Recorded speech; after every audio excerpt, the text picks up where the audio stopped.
Log date 1192. I have traveled 2,000 years into the future with the help of my time turner to find any sort of pop culture phenomenon that is considered nostalgia in this time period. Well, I need to rethink that because I'm stranded somewhere in the middle of the desert. Nothing strange out of the ordinary. And from the looks of it, there is no sign of intelligent life anywhere. Not a single human being around. What? Hey, what's the big idea? What's going on? Oi, oi, oi, oi, oi, oi, oi, oi, oi, oi, oi, oi. Get your paws off me, you dirty cartoon!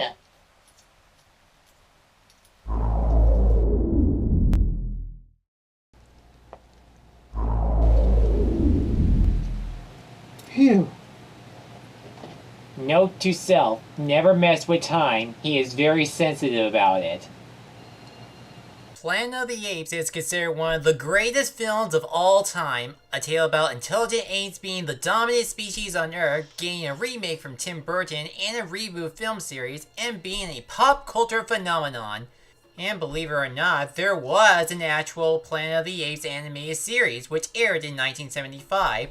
But before this series, there was also a live-action TV series in 1974. However, both shows share one thing in common.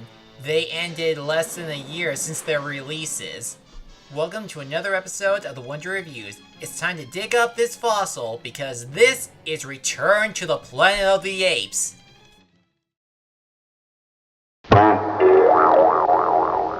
I wouldn't really consider this series as returning to the Ape Planet since it doesn't really pick up where the last Planet of the Apes films left off. This cartoon is actually a semi-retelling of the Planet of the Apes. It starts off with three astronauts crash landing on a desert planet which is secretly Earth 2,000 years later. Along the way, they come across a group of mutant humans, or humanoids as the apes call them, and one of the astronauts gets caught by the apes and discover he can think and speak intelligently. After he escapes, he and his buddies befriend two ape scientists, and now they have to find a new home for the humanoids and figure out how to get off this planet and don't cause a massive war between the humans and the apes. What makes the cartoon more interesting is that it sticks to the original story very well. Fans of the series can enjoy references from the films, while newcomers can get attached to Planet of the Apes. They will also expand the world of the ape planet like the Underdwellers Underground, Ice Mountain, and Hidden Valley. Plus, it does contain that commentary of war and animal rights, which makes the interaction between our heroes and the apes unique to listen to. But there is a major problem that takes the series to a snowball effect. It's a character-driven story. You see, it rather wanted to focus on the human heroes than the apes themselves. It forgot to give the humans some character growth or development, making the series plotless. True, they have golden episodes, Escape from Ape City, The Unearthly Prophecy, and Trail to the Unknown. But what did they learn during those missions? And even when they go on their adventures, they just talk about expositions on what happened or what are they going to do. But there's no other entrance to the cave. Then we'll make another entrance by using the laser drill to cut a small opening through the hillside into the cave.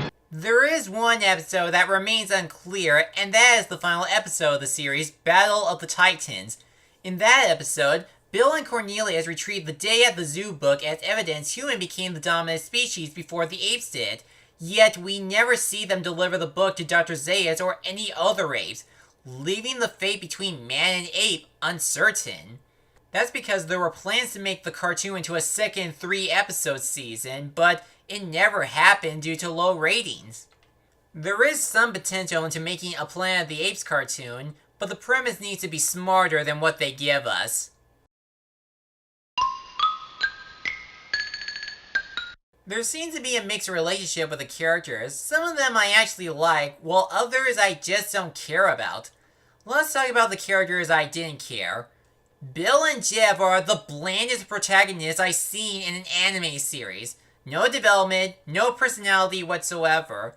With Judy, I can see her having potential that she was more than a damsel in distress with her history on piloting a plane and being a prophet to the Underdwellers, but like the boys, we don't get much into her and they never fully explain why of all the humans is she considered the chosen one to the Underdwellers to return to the surface world. What worked with Taylor, the main hero of the original film, is that we can relate to him on being stuck on the ape planet since he's the last survivor from his space mission. There are some human characters like Ron Brent, Krator, and Nova that are a bit interesting on their lives on the ape planet, but sadly they don't really appear a lot as they should. However, the characters that are considered fleshed out are actually the apes themselves. Cornelius and Zira are the ape scientists that interact and help the humanoids for the name of science and peace. There's General Urko, the main antagonist that wants to wipe out all the humanoids to extinction no matter what the consequences. Finally, you have Dr. Zaius. In this series, he cares about the citizens of Ape City and wants to ensure everybody is safe, and he opposes Urko's action because his antics to obtain power would bring more harm than good.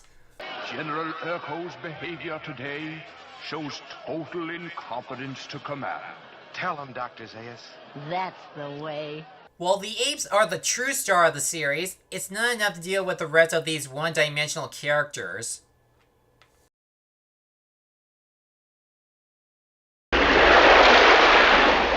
One interesting fact about the animation is that this was done by DePate Freeling Enterprises, the same company who did the Pink Panther and the Dr. Seuss specials. The overall look of the series is trying to capture the style of Johnny Quest, which makes sense since the co-creator Doug Whitley also worked on this. The locations the characters go to are massive to look at. Ape City is a civilized place with plants and buildings. The desert is a scorcher area with sand everywhere, and the Underdwellers' Caverns is like an underground factory. For the character designs, the humans look realistic, whether they're down to earth or look something out of the Stone Age. Even the apes are impressive to look at, with the characters sharing a distinctive look as the humans.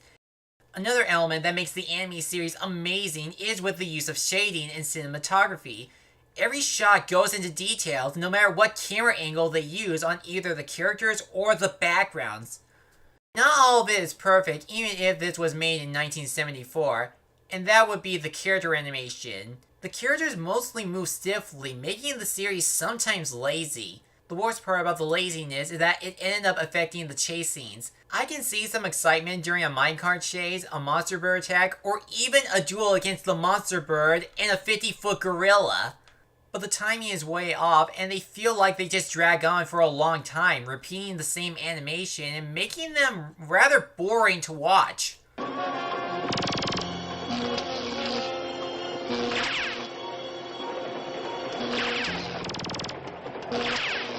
There could have been more work on the animation, but I will admit it didn't manage to succeed as a Planet of the Apes cartoon.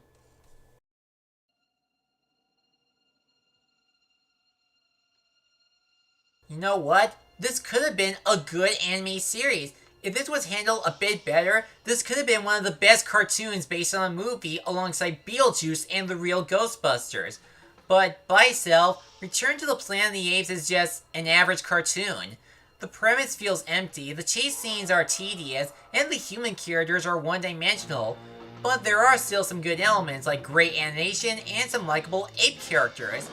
If you're a fan of the Planet of the Apes movies, I say watch the series once and stick to the original and the reboot films. If you're a newcomer, you'll get a taste of the franchise and it will influence you to watch the original movie. Not a bad anime series, just needs more test results. Now if you'll excuse me, I'm going to dig up some old Planet of the Apes artifacts in the Forbidden Zone.